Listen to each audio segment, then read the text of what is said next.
आपण मानक आगे मु परिप्रकाश करी आपण मैंने शुणुंट आज्ञा खना वचन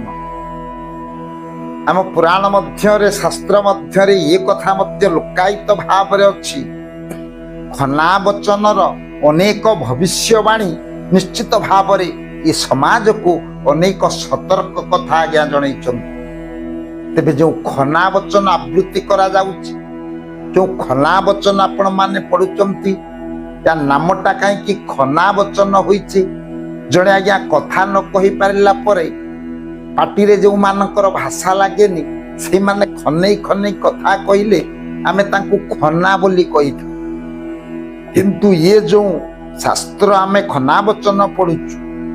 या नामटी कहीं खना वचन हैला ये तो अनेक नीति उपदेश हमको प्रदान करिसंती तेबे काहे के कथा कुआ जाउची जानिबा पई निश्चित भाव ये पुराण रो पुराना पृष्ठा को आपण मानक आगे मु उपस्थापन करने को जाउची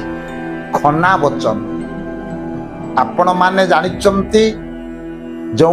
विक्रमादित्य राजसभा रे नवरत्न पंडित थिले ये नवरत्न पंडित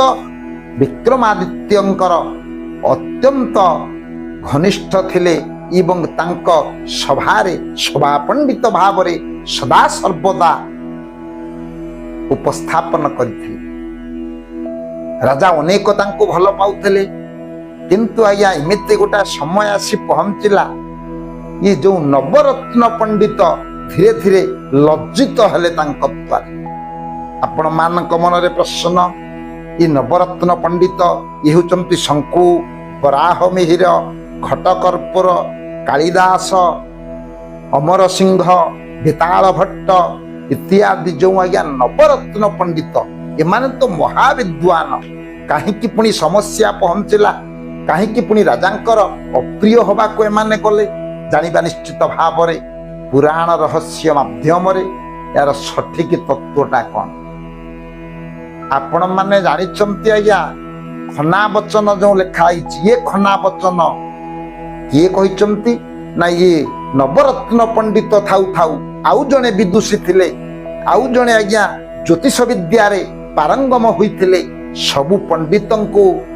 आज्ञा अतिक्रम करी से श्रेष्ठता प्रतिपादन करिथिले से होचंती आज्ञा लीलावती से लीलावती आज्ञा आउ केहि नुह से होचंती बराह मिहिर जो थिले नवरत्न पंडितंक मध्यरे ये बराह मिहिरंकर पुत्र बधू होचंती लीलावती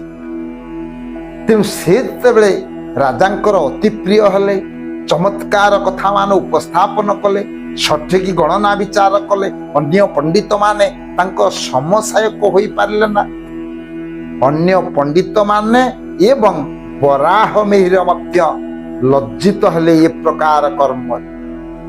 से चिंता कले दिखारे मोर पुत्र बधू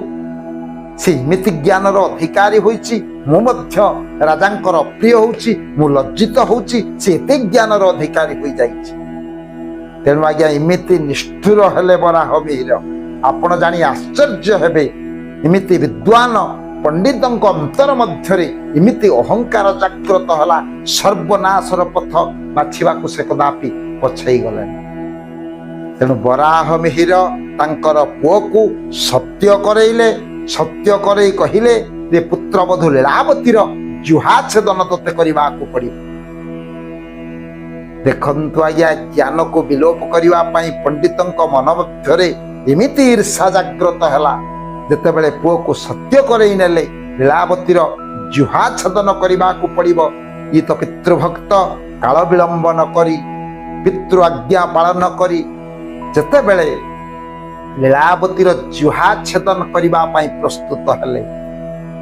सेतिकी बेले लीलावती जेते अनुनय विनय हेले मध्य सेदिन स्वामी कोनोसी अभियोग आपत्ति को आया मानि नथिले सुनि नथिले निष्ठुर होई जेते बेले जुहा छेदन करबा को जाउचंती छुरिका माध्यम रे सेदिन लीलावती स्वामींकर पाद तले लुटी पड़ी कहले स्वामी ठीक अछि आपण मोर जुहा छेदन करिवे सेथिरे आपत्ति नाही किंतु जो केतोटा ये मानव समाज ये सृष्टिर कल्याण पाई जो केतोटा वार्ता मु कहि जिबी ताकू तमे लिखित भाव रे रख ଯଦ୍ୱାରା ଏ ମାନବ ସମାଜର ସେ କଲ୍ୟାଣ କରିବା ସଙ୍ଗେ ସଙ୍ଗେ ଏ ସମାଜକୁ ନିଶ୍ଚିତ ଭାବରେ ଦିଗ୍ଦର୍ଶନ ପ୍ରଦାନ କରିବ। ଆଜ୍ଞା, ଯେଉଁ ବାର୍ତ୍ତା ସେଦିନ ଲୀଳାବତୀ ଦେଇଗଲେ ଏ ସମାଜ ପ୍ରତି, ତାହା ଯାହା ଆଜି ଖନାବଚନ ନାମରେ ପରିଚିତ ହୋଇଛି, ଯେଉଁ ଖନାବଚନ ଯେତିକି ବାର୍ତ୍ତା ସେ ଦେଇଥିଲେ ଇଏ ସମାଜକୁ ନିଶ୍ଚିତ ଭାବରେ ଗୋଟାଏ ସତର୍କର ଘଣ୍ଟି ସେ ଦେଇ ଯାଇଛନ୍ତି। ଯେଉଁ ସତର୍କତା ମଣିଷ ଅବଲମ୍ବନ କଲେ ବା ସେ କଥାକୁ ଯଦି ମାନିବ, ନିଶ୍ଚିତ ଭାବରେ ବିପଦ ମୁକ୍ତ ହେବା ସଙ୍ଗେ ସଙ୍ଗେ ଏ ସାଂସାରିକ ପଥଟା ନିଶ୍ଚିତ ଭାବରେ ଉଜ୍ଜଳ ହେବ। ଲୀଳା ରଚିଗଲେ ଆଜ୍ଞା ଲୀଳାବତୀ। ଆପଣମାନେ ଜାଣିଛନ୍ତି, ମଙ୍ଗଳ ରାତି ବୁଧ ପାହାନ୍ତି, ଯେଣେ ଇଚ୍ଛା କଲେ ତେଣେ ଯାଆନ୍ତି। ଆପଣମାନେ ଗୋଟିଏ ସ୍ଥାନକୁ ଗମନ କରିବେ, କେଉଁ ସ୍ଥାନକୁ ଯିବାର ଅଛି, କେଉଁ ସମୟରେ ଆପଣ ଯିବେ, କେଉଁ ସମୟରେ ଗଲେ ଆପଣଙ୍କର ଯାତ୍ରାଟା ଶୁଭ ହବ, ସବୁ ଆଜ୍ଞା ଖନାବଚନ ମାଧ୍ୟମରେ ଲୀଳାବତୀ ସେ ସବୁକୁ ଆଜ୍ଞା ନିଶ୍ଚିତ ଭାବରେ ବତେଇ ଦେଇ ଯାଇଥିଲେ ବା ନିର୍ଦ୍ଦେଶ ଦେଇ ଯାଇଥିଲେ। ଆପଣମାନେ ଯେତେବେଳେ ଦୂରଯାତ୍ରା କରିବେ, ଆପଣ ଧରନ୍ତୁ ରବିବାର ଯାତ୍ରା କରିବେ, ସୋମବାର ଯାତ୍ରା କରିବେ ବା ଗୁରୁବାର ଯାତ୍ରା କରିବେ, ଏ 3 ଦିନରେ ଆପଣ ଯଦି ଯାତ୍ରା କରିବେ, ବିଦେଶକୁ ଯାତ୍ରା କରିବେ ବା କୌଣସି ଦୂର ସ୍ଥାନକୁ ଯାତ୍ରା କରିବେ, ଖନାବଚନ ପ୍ରମାଣ ଅନୁସାରେ ଦିଆଯାଇଛି ଆପଣ ପ୍ରାତ ସମୟରେ 3 ଦିନରେ ଯଦି ଯାତ୍ରା କରିବେ, ନିଶ୍ଚିତ ଭାବରେ ଆପଣଙ୍କର ବିଜୟ ହବ, ନିଶ୍ଚିତ ଭାବରେ କାର୍ଯ୍ୟ ସଫଳ ହେବ, ଏଥିରେ ଟିକେ ହେଲେ ଆପତ୍ତି ନାହିଁ। କିନ୍ତୁ ପ୍ରାତ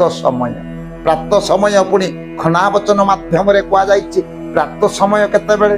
ନା, ପକ୍ଷୀ ତା ନୀଡ଼ରେ ରହି, ବାହାରକୁ ନ ଯାଇ ନୀଡ଼ରେ ରହି କଳରବ ଆରମ୍ଭ କରୁଥିବେ।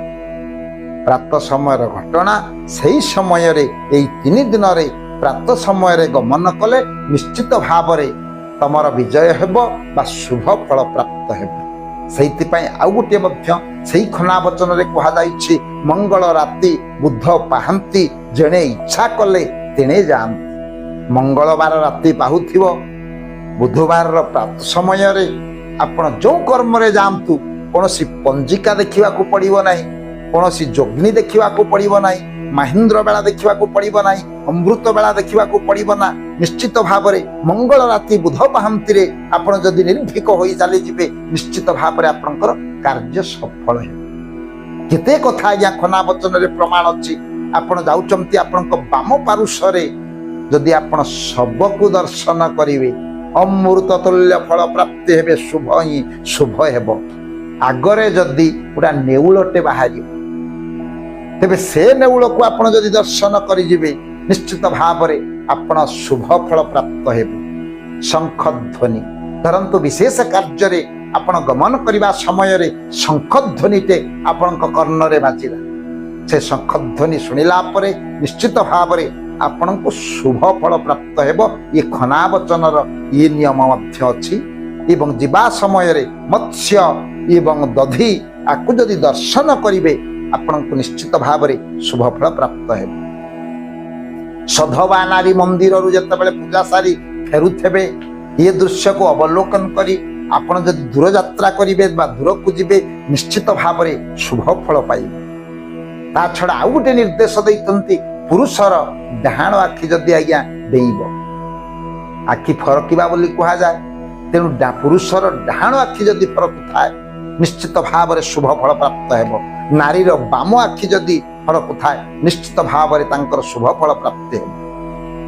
ଗାଈ ବାଛୁରୀ ଆଜ୍ଞା, ଗାଈ ବାଛୁରୀକୁ ଆମର କ୍ଷୀର ପ୍ରଦାନ କରୁଥିବେ, ଏ ଦୃଶ୍ୟକୁ ଦର୍ଶନ କରି ଆପଣ ଯଦି ଘରୁ ଯାଆନ୍ତି, ନିଶ୍ଚିତ ଭାବରେ ଅମୃତ ତୁଲ୍ୟ ଫଳ ପ୍ରାପ୍ତି ହେବେ, ତେଳେ ମାତ୍ର ସନ୍ଦେହ ନାହିଁ। ତେଣୁ ଇଏ ଯୋଉ ଖନାବଚନରେ ଯେଉଁ ସୁନ୍ଦର କଥା ସବୁ ଉପସ୍ଥାପନ କରାଯାଇଛି, ସଂସ୍କୃତ ସାହିତ୍ୟ ମଧ୍ୟ ତାକୁ ସ୍ୱୀକାର କରିଛନ୍ତି। ଧେନୁର ବତ୍ସା ପ୍ରଯୁକ୍ତା ଦିବ୍ୟସ୍ତରୀ ପୂର୍ଣ୍ଣ କୁମ୍ଭା ବୃଷଗ ଚତୁରଗା ଦକ୍ଷିଣେ ଭରତ ବହ୍ନି ଦ୍ୱିଜ ରୂପ ଗଣିକା କାଞ୍ଚନ ଶୁକ୍ଳ ଧାନ୍ୟ ପୁଷ୍ପମାଳା ପତାକା ଇତ୍ୟାଦି ଯେଉଁ ଆଜ୍ଞା ଏ ଯେଉଁ ମଙ୍ଗଳାଷ୍ଟକ ମଧ୍ୟ ଅଛି, ଏ କଥା ମଧ୍ୟ ଏ ଖନାବଚନର ବାଣୀ ସହିତ ସାମଞ୍ଜସ୍ୟ ରହୁଛି। ସେ ଧେନୁର ଦିବ୍ୟ ସ୍ତ୍ରୀ ପୂର୍ଣ୍ଣ କୁମ୍ଭା ବୋଲି କୁହାଯାଇଥିଲା, କିନ୍ତୁ ଆମ ଖନାବଚନ କହିଛନ୍ତି ଶୂନ୍ୟ କଳସୀ ହେଲେ ମଧ୍ୟ ଜଣେ ନାରୀ ଯଦି ଆଜ୍ଞା ନୀର ଆଣିବାକୁ ଯାଉଥିବେ ବା ପାଣି ଆଣିବାକୁ ଯାଉଥିବେ ସେ ଶୂନ୍ୟ କଳସୀ ହେଲେ ମଧ୍ୟ ଶୁଭ ଫଳ ପ୍ରାପ୍ତ ହେବ। ତେବେ ଅଶୁଭ କେତେବେଳେ ପ୍ରାପ୍ତ ହେବ ନା ଶୂନ୍ୟ କଳସୀଟା ଯଦି ଭୂମିରେ ବସିଥିବ ଶୂନ୍ୟ କଳସୀ ହୋଇ ତାକୁ ଯଦି ଦର୍ଶନ କରି ଆପଣ ଯିବେ ନିଶ୍ଚିତ ଭାବରେ ଅଶୁଭ ଫଳ ପ୍ରାପ୍ତ ହେବ ତିଳେ ମାତ୍ର ସନ୍ଦେହ ନାହିଁ। ତେଣୁ ଦେଖନ୍ତୁ ଆଜ୍ଞା ଖନା ବଚନର ଯୋଉ ହୃଦୟ ସ୍ପର୍ଶୀ ବାଣୀ ଯୋଉ ସାବଧାନତା ଏ ମାନବ ସମାଜର କଲ୍ୟାଣ ପାଇଁ ଯୋଉ ବାର୍ତ୍ତା ଦେଇଗଲେ କେଡ଼େ ମହାନ ବାର୍ତ୍ତା। ଆଜି ପଣ୍ଡିତ ମାନେ ଜଣେ ଜ୍ଞାନକୁ ବିଲୋପ କରିବା ପାଇଁ ଲୀଳାବତୀକୁ ବିଲୋପ କରିବା ପାଇଁ କେମିତି ଭାବରେ ଈର୍ଷା ପରାୟଣ ହୋଇ ତାଙ୍କର ଜିହ୍ବାକୁ ଛେଦନ କରିବା ପାଇଁ ମଧ୍ୟ ପଛେଇ ଗଲେ ନା ବରାହ ମିହିର। ଏ କଥାକୁ ଆପଣମାନେ ଜାଣିଛନ୍ତି। ତେଣୁ ଏ ବରାହ ମିହିର ମଧ୍ୟ କେତେ ବଡ଼ ଅନ୍ୟାୟ କରିଛନ୍ତି। ସ୍ୱଳ୍ପ ସମୟର କଥାବସ୍ତୁ ଆପଣମାନେ ଏ ପୁରାଣ ରହସ୍ୟ ମାଧ୍ୟମରେ ଯେଉଁ କଥାବସ୍ତୁକୁ ଶ୍ରବଣ କରୁଥିଲେ ଏ ଖନାବଚନ କଥା ଆମେ ଶ୍ରବଣ କରୁଛୁ। ତା ନାମଟା କାହିଁକି ପ୍ରକୃତରେ ଖନାବଚନ ହୋଇଛି ଏ ସୁନ୍ଦର କଥା ଆପଣମାନଙ୍କ ଆଗରେ ଉପସ୍ଥାପନ କଲି। ପ୍ରକୃତରେ ଆପଣମାନଙ୍କର ମନକୁ ଯଦି ଏ କଥାଟି ଛୁଇଁଥାଏ ଆପଣ ସବସ୍କ୍ରାଇବ କରିଦିଅନ୍ତୁ, ବେଲ୍ ଆଇକନକୁ ଦବେଇ ଦିଅନ୍ତୁ, ଯଦ୍ୱାରା ନୂତନ ନୂତନ ଭିଡ଼ିଓ ପରିପ୍ରକାଶ କରିବା ପାଇଁ ଆପଣମାନଙ୍କ ଆଗରେ ଆବୃତ୍ତି କରିବା ପାଇଁ ଯଥାସାଧ୍ୟ ମୁଁ ଚେଷ୍ଟା କରିବି। ସ୍ୱଳ୍ପ ସମୟର କଥାବସ୍ତୁକୁ ମୁଁ ଏଠି ବିଶ୍ରାମ ଦେଉଛି। ସେ ସାରାବେ ଭବନ୍ତୁ ସୁଖୀ सर्वे सन्तु निरामया सर्वे भद्राणि पश्यन्तु